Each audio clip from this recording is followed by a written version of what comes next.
ada, tapi mic nggak mau nyala. Itu namanya masih kurang kompak, baru yang tengah doang yang kompak. Strum ada, kipas angin nggak mau muter, kipasnya Strum ada, lampu nggak mau nyala, lampunya Ngaku beriman tapi nggak mau sujud, itu namanya Nah kan, bukan saya yang ngomong.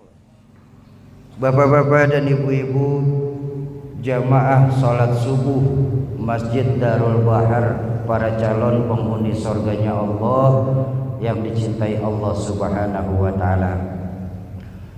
Alhamdulillah, pada pagi hari ini kami bisa singgah dan silaturahmi di masjid yang mulia ini bersama Yayasan Kita Peduli Berbagi dalam rangka wakaf Al-Quran dengan moto satu rumah satu Al-Quran. Jadi sekarang ini Pak, jangankan kita diam, jalan pun kalau telat, kalau lambat akan disusul Pak.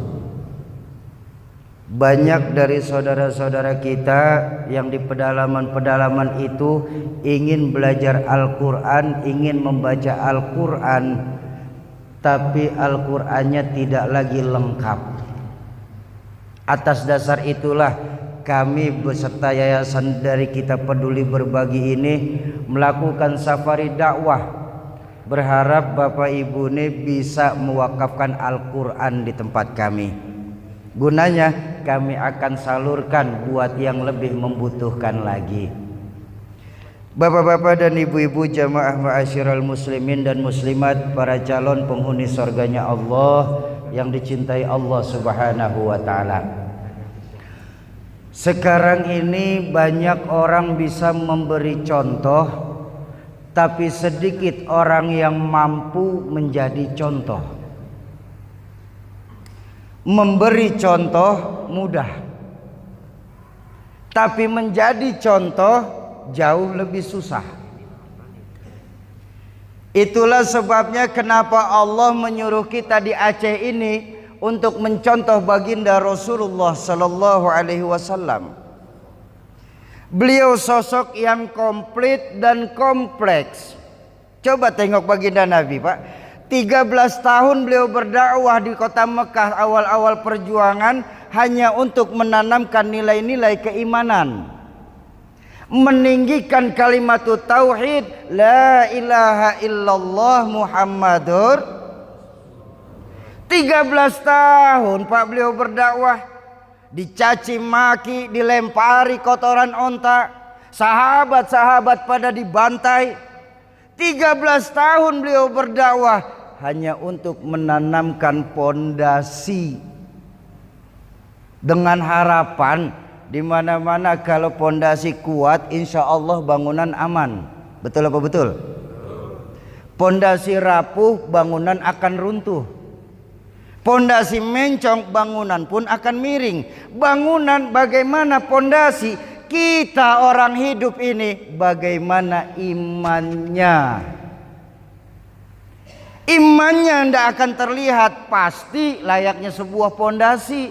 Tapi maaf Bapak Ibu sekalian, gejala dari keimanan itulah yang akan terlihat. Contoh. Ini mic ada strumnya nih. Ada enggak strumnya nih mic? Ada enggak? Kelihatan? Kok bisa tahu Pak? Ada suara. Strumnya enggak kelihatan memang, tapi gejala dari strum yang terlihat. Betul? Ini kipas angin di hadapan kita ada strumnya tuh. Muter. Ini lampu ada strumnya nih. Nyala. Kalau begitu anak-anak kita pun paham di mana-mana kalau ada strum mic pasti bunyi. Kalau ada strum kipas angin mutar. Kalau ada strum lampu nyala. Kalau begitu memang ceritanya, kalau punya iman sujud yang benar, jangan nunggu akhir waktu. Kalau punya iman, sedekah yang berani. Jangan 2.000 dititip di Darul Bahar. Hei, 2.000 mau masuk surga. Surga mana 2.000 Pak? Surga udah naik sekarang Pak. Tapi kan itu kalau jalurnya benar. Kalau jalurnya benar. Sekarang saya ajak berbanding terbalik. Strum ada, tapi mic tidak mau nyala Pak. Itu kata teknisi di belakang, oh Syauki, yang itu mic-nya koslet namanya. Benar gak? Apa namanya? Mohon maaf Pak, memang kalau di Lok Sumawi ini kalau lagi gabungan subuh pada lemes-lemes begini ya. Loh, kita lagi menikmati Allah kasih kita bisa hidup lagi dan melakukan sholat berjamaah Pak. Masa sih lagi sholat subuh pada lemes-lemes seperti ini? Pak, Pak, Bu, mau semangat? Ya lemes lagi. Mau semangat? Saya minta ulang. Strum ada, tapi mic tidak mau nyala. Itu namanya masih kurang kompak, baru yang tengah doang yang Strum ada, kipas angin tidak mau muter, kipasnya Strum ada, lampu tidak mau nyala, lampunya Ngaku beriman tapi tidak mau sujud, itu namanya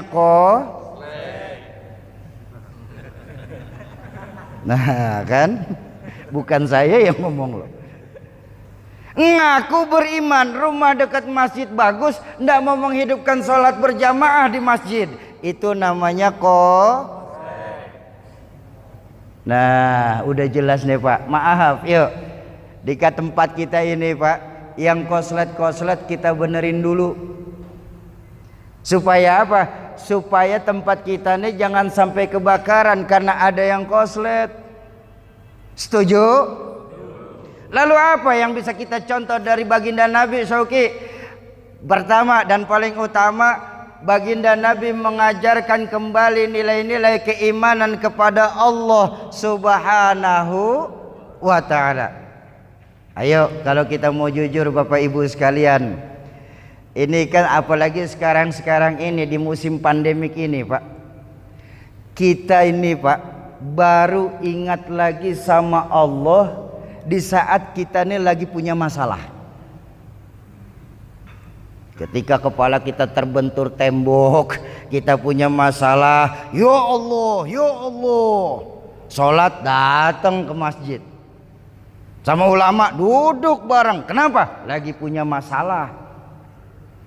Tapi begitu selesai saja lolos dari lubang jarum, jalan ke masjid lupa lagi. Kita baru ingat sama Allah di saat kita sudah punya masalah. Kita lupa, syahadat mengajarkan kepada kita tiada Tuhan selain Allah dan Nabi Muhammad utusan Allah. Pada hakikatnya kita nggak boleh dong nyembah kecuali hanya kepada Allah. Kita nggak boleh memohon pertolongan kecuali hanya kepada Allah. Dan kita pantang menggantungkan hidup kecuali hanya kepada Allah. Imannya mantap, tauhidnya hebat. Pantas ketika Imam Hasan Al-Basri ditanya oleh para sahabat, wahai Imam, ya apa sih yang menyebabkan doa-doa kita nih sampai sekarang belum didengar sama Allah? Atau kalaupun didengar datangnya itu agak-agak telat.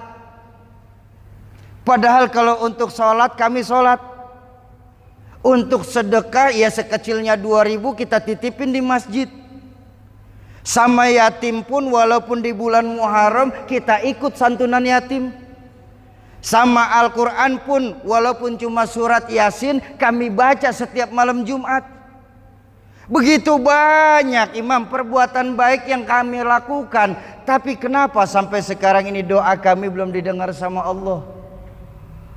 Bukankah Imam Allah sudah berjanji dalam Al-Quran, ud'uni astajib lakum, mintalah kepadaku niscaya aku kabulkan permohonanmu. tapi kenapa sampai sekarang ini doa kami ini belum didengar sama Allah? Atau paling tidak doa kami ini selalu telat datangnya imam. Beliau tersenyum, beliau berkata, Imam Hasan Al-Basri berkata, saudara-saudara sekalian, iya imam, apakah kita tahu yang menyebabkan doa kita sampai sekarang belum didengar sama Allah padahal kita sholat? Sampai sekarang permintaan kita belum dijawab sama Allah padahal kita sedekah? Permohonan kita sampai sekarang belum dikabul sama Allah padahal kita santuni anak-anak yatim? Tapi tahukah kita kenapa sampai sekarang doa kita itu rada telat dibalasnya sama Allah? Tidak tahu imam, makanya saya tanya. Yang menyebabkan doa kita sampai sekarang belum didengar sama Allah itu dikarenakan hati kita ini mati, kata beliau. Dari hati yang mati, bagaimana strum doa itu bisa sampai ke hadirat Allah Azza wa Jalla? Apa imam yang menyebabkan hati kita mati? Dalam konteks ini yang saya mau sampaikan adalah araftumullaha walam tu'tuhu haqqahu. Ternyata Pak, kita di sini Pak terlalu kenal sama Allah. Tapi haknya Allah untuk disembah, kewajiban kita sebagai makhluk untuk menyembah, kadang-kadang tidak pernah kita laksanakan. Itu yang menyebabkan hati kita mati. Ayo kita berpikir sebentar saja, kita berpikir. Saya yakin 1000% sebagai orang tua Pak, kita di sini bukan hanya kenal kok sama Allah. Yakin 1000%, bukan hanya kenal, tapi bukankah kita mengajarkan juga kepada anak cucu kita? Betul apa betul? Nah, iya Pak. Siapa yang menciptakan matahari, bulan dan bintang? Allah. Siapa yang menciptakan lautan, gunung-gunung dan hutan belantara? Allah. Siapa yang menciptakan manusia, malaikat dan hewan? Allah. Salat apa enggak? Ya sudah, tanya saja sama diri kita, benar enggak kita dalam melakukan salat ini? Kita terlalu kenal sama Allah Pak, tapi haknya Allah untuk disembah, kewajiban kita sebagai makhluk untuk menyembah, tidak pernah kita laksanakan. Itu yang menyebabkan hati kita mati sampai permohonan kita belum dijawab sama Allah. Dan itu tidak apa-apa, masih bagus walaupun sholat di akhir waktu. Kenapa? Memang kita manusia ini, saya bilang tadi, sosok yang komplit dan kompleks. Dulu ketika saya masih pesantren, diajarkan sama guru saya, Hadratus Syekh Al-Maghfurlah Kiai Nur Muhammad Iskandar. Beliau mengajarkan kepada kami para santri itu Pak, bahwa yang namanya iman ada 4 tingkatan iman. Iman ada 4 tingkatan. Pertama ada al-imanu yazidu wala yankusu. Ada iman yang selalu naik, tidak pernah turun. Mantap imannya ini. Ini siapa nih? Ini imannya para anbiya, para nabi. Jadi para nabi Bapak Ibu sekalian, semakin diuji semakin mantap imannya. Semakin digojlok semakin besar cintanya sama Allah, semakin besar keyakinannya sama Allah. Belum pernah Pak saya baca sejarah Nabi mengundurkan diri Pak. Kalau kecil banyak, Nabi tidak ada Nabi ngundurin diri. Ayo kita lihat, ada Nabi yang bahkan ada Nabi yang sampai dibunuh sendiri sama umatnya. Baginda Rasulullah Sallallahu Alaihi Wasallam ketika awal-awal perjuangan Pak, baginda Nabi itu dilarang dakwah oleh pamannya tercinta. Bayangkan, pamannya tercinta melarang baginda Nabi untuk meneruskan berdakwah. Bahkan iming-iming yang ditawar itu bukan main-main Pak. Baginda Rasul ditawarkan 3 tak saat itu, harta, tahta, wanita. Ditawarkan 3 buah tak. Apa jawaban baginda Rasul? Wahai paman tercinta, bahkan apabila kamu sanggup menaruh matahari di tangan kananku, rembulan di tangan kiriku, hancur luluh jasadku dibuat karenanya, niscaya tidak akan selangkah kaki pun mundur untuk menegakkan agama Allah di dunia ini. Baginda Rasulullah sallallahu alaihi wasallam. Kenapa? Karena memang imannya para anbiya itu mantap, Pak. Selalu naik, tidak pernah turun. Lalu yang kedua diajarkan ada al-imanu la yazidu wa la yankusu. Ada iman yang tidak naik tapi juga tidak turun. Stabil imannya nih. Luar biasa, Pak. Naik tidak, turun tidak. Stabil imannya nih. Ini iman siapa ini? Ini imannya para malakut, para malaikat. Bukan kita, Pak, bukan. Ini imannya malaikat. Jadi Bapak Ibu, kalau malaikat selalu berbuat baik, mereka nggak akan dapat pahala, Pak. Malaikat tidak pernah salah, ya jangan heran, Pak. Kenapa? Ya memang sudah tugasnya. Betul. Kan ada malaikat yang semenjak diciptakan sama Allah tugasnya untuk sujud. Sujud saja mereka tidak bangun-bangun, Pak. Ada malaikat yang semenjak diciptakan sama Allah ditugaskan untuk zikir, Bu. Zikir saja tidak berhenti-berhenti. Malaikat rahmah ditugaskan sama Allah untuk memberikan rezeki kepada makhluk yang ada di dunia ini. Ya sudah, dikasihin aja itu rezeki, Pak. Mau dia dari manusia, mau dia dari hewan, mau dia orang Islam, bahkan mau dia kafir sekalipun, ketika Allah perintahkan kasih rezeki, dikasihin saja itu rezeki sama malaikat rahmah, Pak. Belum pernah saya baca sejarah malaikat rahmah minta tambahan anggaran langit. Enggak ada. Enggak ada.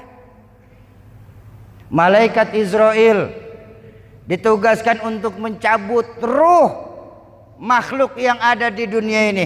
Ya sudah, dicabutin aja itu ruh. Mau dia dari hewan, mau dia dari tumbuhan, bahkan dia dari manusia. Kalau memang sudah waktunya untuk pulang kepada Allah, dicabutin saja itu ruh, Pak. Enggak pernah malaikat Israel iseng datang ke rumah kita terus tadi tarik, ditaruh lagi, tak pergi. Besok datang ditarik lagi dikit, ditaruh lagi. Enggak pernah, Pak, malaikat Israel kayak begitu. Benar? Malaikat Jibril alaihissalam ditugaskan sama Allah untuk memberikan wahyu kepada baginda Rasulullah sallallahu alaihi wasallam. Ya sudah, dikasihin saja itu wahyu.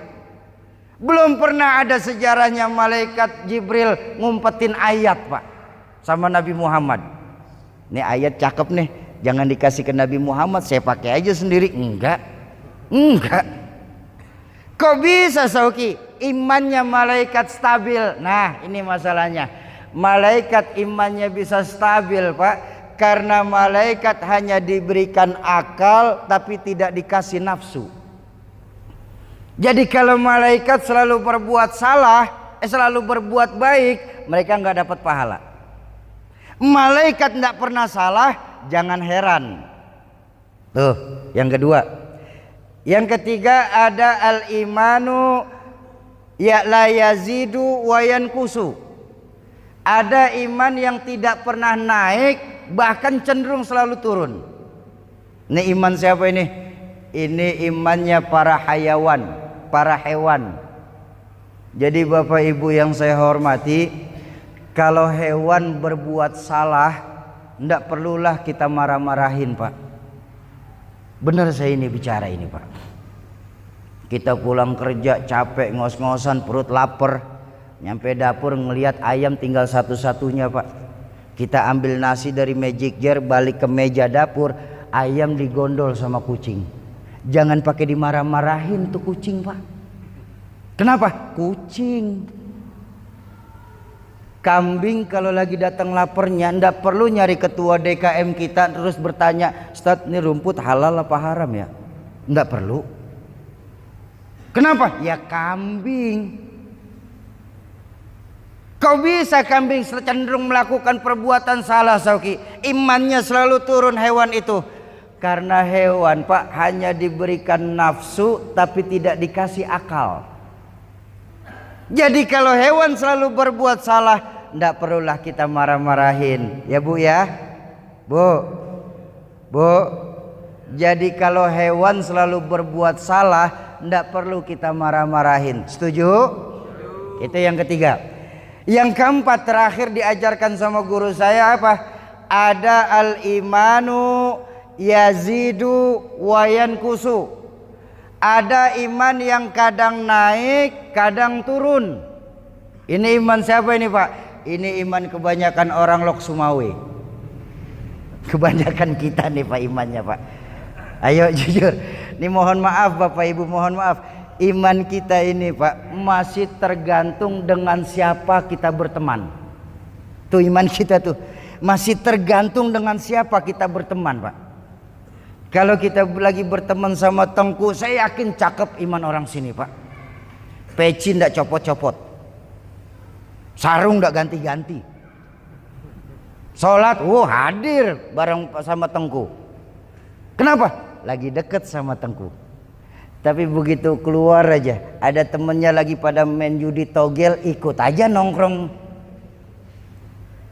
Tuh kita tuh, Pak. Iman kita masih tergantung iman dengan siapa kita berteman. Tapi kalau kata orang tua saya bilang tadi, wajar iman kita nih manusia naik turun, Pak. Kenapa? Karena manusia nih diberikan akal tapi juga dikasih nafsu. Selain dikasih akal, Allah kasih kita manusia nafsu.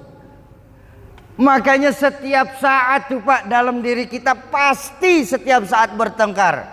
Akal nafsu, iya tidak, halal haram, hak batil.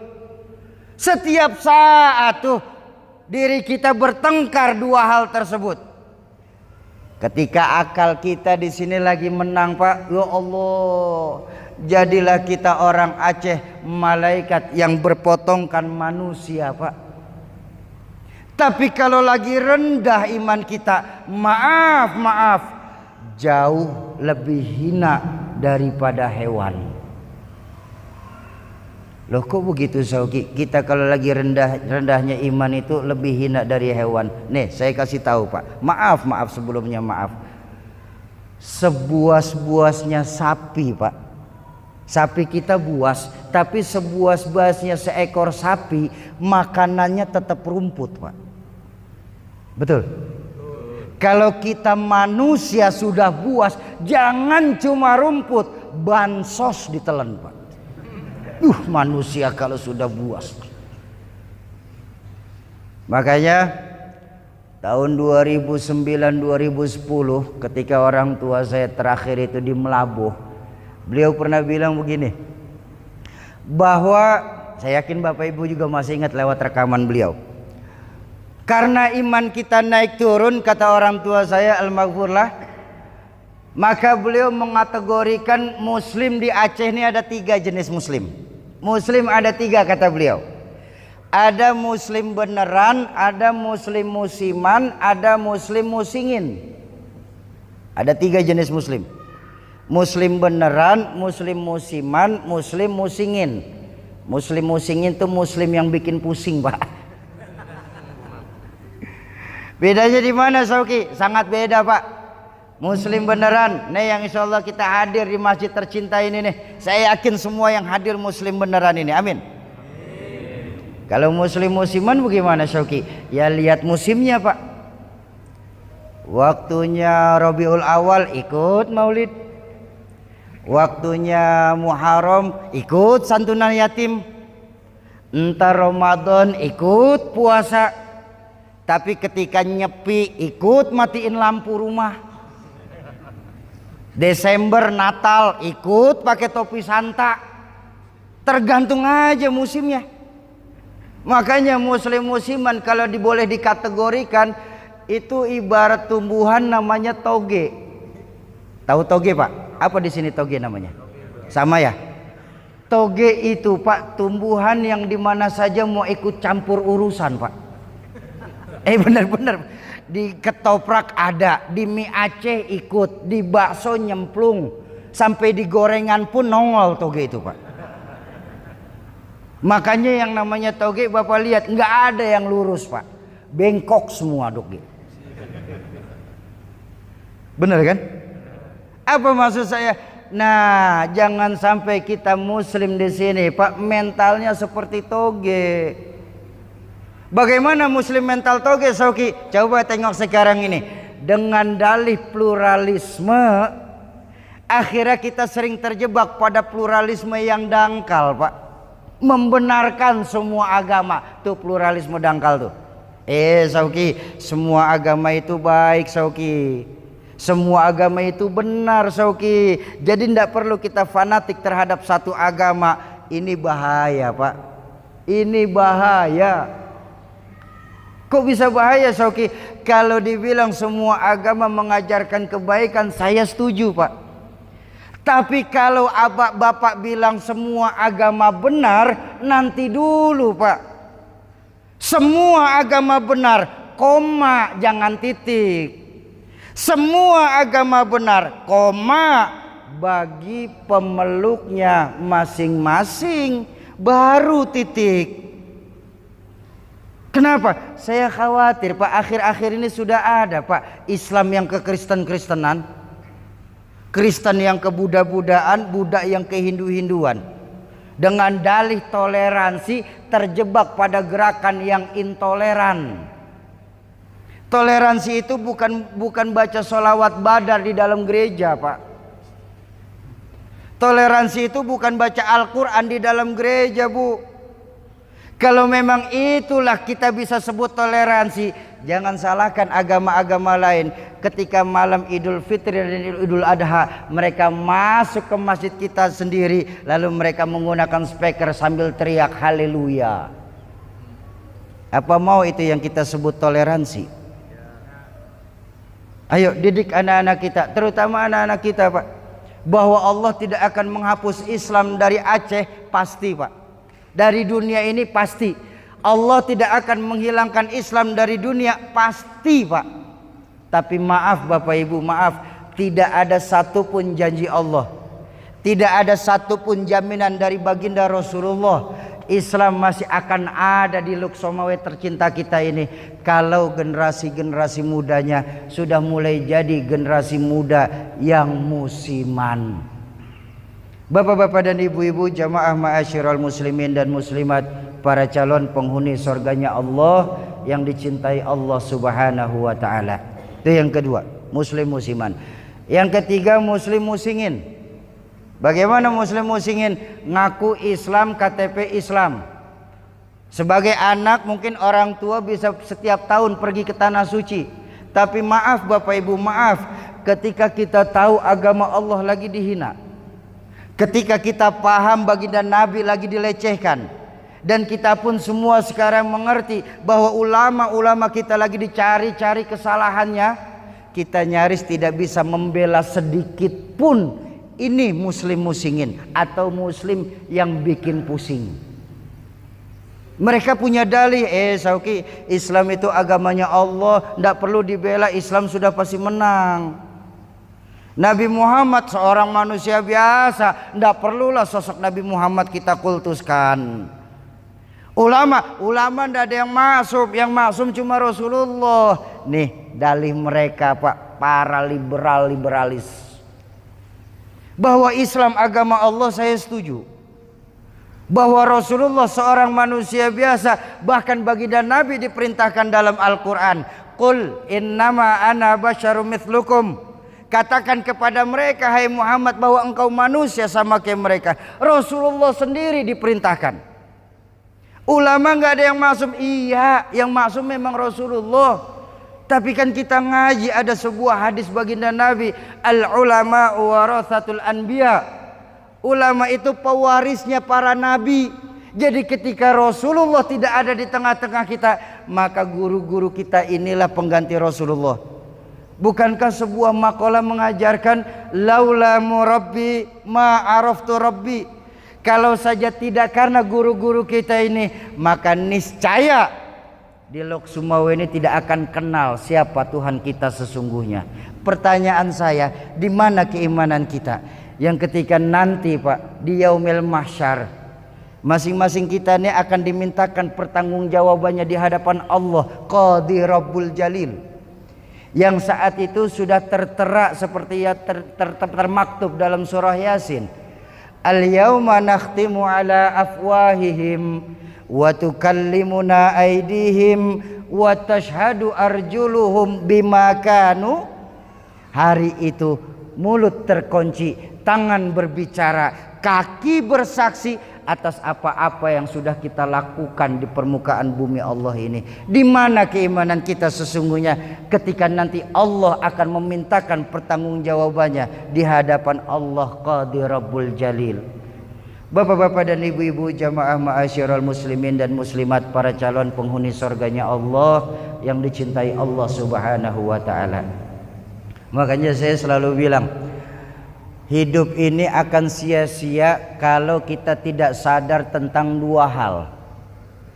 Hidup kita akan mubazir Pak di Lok Sumawa ini kalau kita lupa dua hal ini. Apa? Ridho Allah dan syafaatul uzmah dari baginda Rasulullah sallallahu alaihi wasallam. Ya Pak ya. Bu, betapapun ibu punya harta 2 miliar, tapi kalau Allah ndak ridho, ndak akan enak rasanya itu harta Pak. Iya kan? Bedanya di mana Sauki? Taunya dari mana kalau Allah ndak ridho dengan harta kita? Suami istri bertengkar terus, anak jalan kemana-mana, di rumah ndak ada lagi yang menghidupkan ibadah sunnah, di rumah ndak ada lagi yang membaca Al-Quran. Itu bukti bahwa Allah tidak ridho dengan harta kita. Tapi walaupun kita di sini hanya megang uang 6 miliar, tapi kalau Allah ridho enak Pak rasanya Pak. Iya kan? 2 miliar Allah ndak ridho, 6 miliar Allah ridho, pilih mana? Lah ya 6 miliar susah bener, cuma ngayal doang kok. Nah, dalam rangka menggapai ridho Allah, saya ingin mengajak kepada Bapak Ibu, suka atau tidak suka, Al-Quran ini kalamullah. Ya, kita bumikan lagi Al-Quran di tempat kita Pak. Berharap ini dengan membumikan Al-Quran kembali, lebih banyak lagi para hufaz-hufaz yang ada di tempat kita. Ini sekarang nih hati-hati. Saya bilang tadi, dalam hal beragama juga kita nih sekarang sudah mulai dipecah belah. Jadi hati-hati dalam menggapai ridha Allah ini. Ayo kita wakaf Al-Quran. Saya diajarkan sama guru saya, Sayyid Ali Baswedan. Beliau pernah berkata, Sauki, ya guru, kamu itu kalau mau berbicara sama Allah, baca Al-Quran. Tapi kalau kamu ingin berbincang-bincang dan Allah juga ngobrol sama kamu, sholat yang benar. Kalau baca Al-Quran kita cuma satu arah. Bahasa seorang sekarang bilang, adik-adik saya itu curhat sama Allah, tuh baca Al-Quran tuh Pak. Tapi kalau kita mau Allah berbicara sama kita, sholat yang benar. Dalam sholat itu Allah langsung Pak berbicara kepada kita. Ketika kita baca suratul Fatihah tuh, Alhamdulillahi Rabbil Alamin, Allah berseru di aras, hei penghuni langit, saksikan dengan zatku bahwa makhluk hambaku tuh lagi beribadah kepadaku. Sampai ketika kalimat iyyaka na'budu wa iyyaka nasta'in, Allah berseru kembali Pak saat itu, makhlukku, hambaku, manusiaku, kesayanganku, apa yang kau minta sekarang ini? Sungguh aku malu kalau aku sampai tidak mengabulkan permintaanmu. Betapa Allah sedang berbicara kepada kita di saat kita sholat berjamaah. Tapi kalau kita mau berbicara sama Allah, gunakan itu yang namanya Al-Quran. Nah, dalam rangka wakaf Al-Quran ini nanti akan dijelaskan oleh saya punya saudara Ustadz Asrul. Silakan Ustadz, saya izin istirahat tunggu sebentar.